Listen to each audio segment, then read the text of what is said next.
ஏதாவது ஒரு பிரச்சனைனா விஜய் வெளியவே வரமாட்டாராம். இது யார் சொல்றா?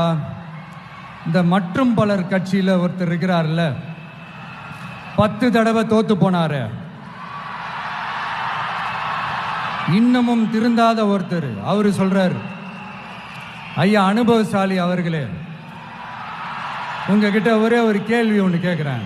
இந்த சேலத்துக்கு பக்கத்தில் இருக்கிற அந்த தொகுதியில் மட்டுமே போய் பதுங்கிக்காம தமிழ்நாட்டில் வேற ஏதாவது ஒரு தொகுதியில் நின்று உங்களால் ஜெயிச்சு காட்ட முடியுமா? சாரி, முதல்ல நிற்க முடியுமா? முதல்ல அதை செஞ்சுட்டு அப்புறமா இந்த விஜயை பற்றி பேசுங்க பாஸ். சும்மா நசன்னு. சொந்த தொகுதியிலேயே தோத்துருவோம்னு பயந்துதான் நம்மளுடைய சின்னத்தையே திருடினவர் தானே.